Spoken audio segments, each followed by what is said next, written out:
Doctor Mohammad ইউনূসের জামানাতে দিল্লির সঙ্গে ঢাকার সম্পর্ক রীতিমতো তলানিতে পৌঁছে গিয়েছে এবং ওই সময়টিতে বাংলাদেশ এবং ইন্ডিয়ার মধ্যে রীতিমতো একটি যুদ্ধাবস্থা বিরাজ করছে। ইন্ডিয়া এবং তাদের যে সকল মিডিয়া রয়েছে, অনেকে এগুলোকে গদি মিডিয়া বলেন, মানে নরেন্দ্র মোদীর অনুগত, তারা সীমান্ত অঞ্চলে ইন্ডিয়ার সৈন্য সমাবেশ, যুদ্ধ বিমান স্থাপন, তারপর মাঝারি পাল্লা, স্বল্প পাল্লার ক্ষেপণাস্ত্র, মানে আমেরিকা এবং ইরানের যুদ্ধ নিয়ে ইসরায়েল, ইরান এবং আমেরিকা যেভাবে পরস্পরের বিরুদ্ধে প্রচার করছে, ডক্টর মোহাম্মদ ইউনূসের জামানাতে ভারত এবং বাংলাদেশের মধ্যে যে যুদ্ধাবস্থা ছিল, এটি ভারতীয় মিডিয়া এবং সামাজিক যোগাযোগ মাধ্যম রীতিমতো এটিকে বিশ্বযুদ্ধ বানিয়ে ফেলেছিল। এবং তাদের সেই বিষাদের সঙ্গে আবার বাংলাদেশে যারা ইনকলাব মঞ্চে প্রমোটার ছিলেন, দেশের বাইরে কিছু ইউটিউবার আছেন, কিছু ইসলামপন্থী সংগঠন আছেন, তারাও মানে তাদের রাজনীতির যে স্বার্থ, সেই রাজনীতির স্বার্থে ভারত বিরোধিতাকে মনে করেছিলেন যে এটা একটা দারুণ ব্যবসা, নিদারুণ ব্যবসা। জনগণের আবেগ নিয়ে, সেন্টিমেন্ট নিয়ে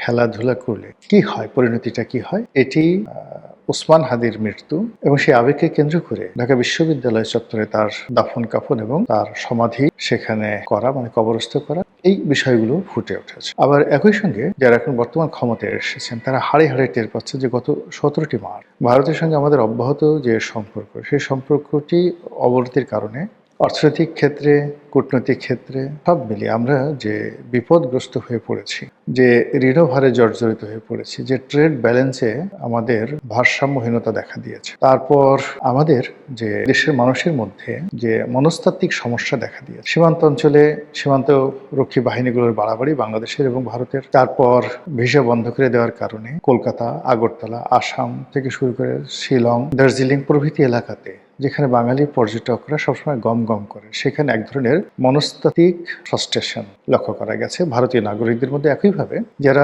প্রতিনিয়ত ভারতে চিকিৎসা করেন, এবং আমাদের দেশে লক্ষ লক্ষ মানুষ রয়েছেন যারা ভারতে হার্ট লাগিয়েছেন, মানে হৃদয়ের চিকিৎসা করিয়েছেন, মস্তিষ্কের চিকিৎসা করিয়েছেন, চোখের চিকিৎসা করিয়েছেন, এবং 3 মাস, 4 মাস, 6 মাস অন্তর অন্তর গিয়ে এগুলো আবার তাদেরকে পরীক্ষা করে আসতে হয়। এই মানুষগুলো গত 17 মাসে ইউনূসের জামানাতে রীতিমতো জাহান্নামে ছিলেন। এই অবস্থা থেকে মুক্তি পাওয়ার জন্য ভারত খেলে দিয়েছে, ডক্টর মোহাম্মদ ইউনূসকে এমন খেলা খেলে দিয়েছে যে উনি এবং ওনার যারা সহযোগী, তাদের জীবন যৌবন মানে সবকিছু রীতিমতো হারাম হয়ে গিয়েছে। অন্যদিকে তড়ি ঘড়ি করে রাজনীতিতে এত দ্রুত কতগুলো সিদ্ধান্ত এসেছে, এত দ্রুত পরিবর্তনে এসছে, এবং বাংলার মসনদে আমরা এখন যাদেরকে ক্ষমতার আসনে দেখতে পাচ্ছি, তাদের অভিষেকটা এতটা নাটকীয় ভাবে হয়েছে যে এখনো পর্যন্ত আমরা বিশ্বাস করতে পারছি না। কি দেখছি, কি হচ্ছে, যা দেখছি তাকে স্বপ্ন নাকি বাস্তব। আবার সেই খাল কাটা, আবার সেই ছাগল লালন পালন, আবার সেই খেজুর প্রকল্প, চারিদিকে রই রই রব, হই হই রব, মানে উন্নয়নের জোয়ার, নতুন সরকারের উন্নয়নের জোয়ার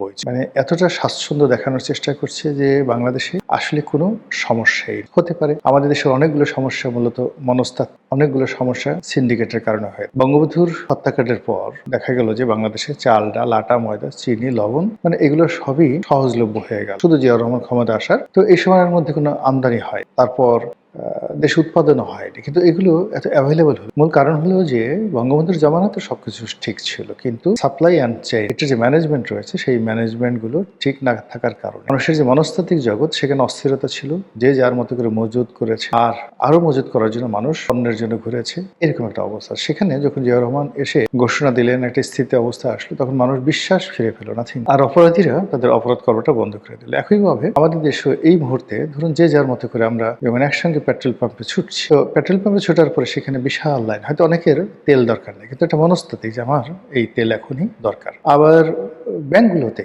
টাকা দরকার, এখন আপনার দরকার নেই, ব্যাংকে পড়ে আছে, কিন্তু আপনার অবিশ্বাসই করেন, আপনি এমন দৌড় যে এই দৌড়ের কারণে অনেকগুলো ব্যাংক রীতিমতো দেউলিয়া হয়ে পড়লো এটার জামানাতে, ডক্টর মোহাম্মদ ইউনূসের জামানাতে। ইসলামী ব্যাংক, বাংলাদেশের সবচেয়ে বড় ব্যাংক ইসলামী ব্যাংক বাংলাদেশ যেটা আছে, বা বাংলাদেশ ইসলামী ব্যাংক, এটাও বন্ধ হয়ে যেত। এটা সামহাও বাংলাদেশ ব্যাংক যদি এটাকে তুলে না ধর 10,000, 12,000, 20,000 কোটি টাকা, মানে তাদেরকে শর্তহীনভাবে লোন দিয়ে এই ব্যাংকটাকে বাঁচিয়ে রাখা হয়েছে, আদারওয়াইজ এটাও কিন্তু শেষ হয়। এই সবই হয় কিন্তু অবিশ্বাস থেকে। এখন এই যে নতুন একটা সরকার আসছে, পরিবর্তন আসছে, এই জন্য অনেক মানুষ বিশ্বাস ফিরে পেয়েছে। বিশ্বাস ফিরে পাওয়ার কারণে কিন্তু আপনি দেখেন যে মানুষ ছুটছে, চেষ্টা করছে, হতাশা থেকে অনেক মানুষ বের হয়ে আসছে। তো এই হতাশার থেকে বের হয়ে আসার মধ্যে আনন্দের সংবাদ হলো ভারতের সঙ্গে খুব একটি দহরম মহরম সম্পর্ক যাচ্ছে।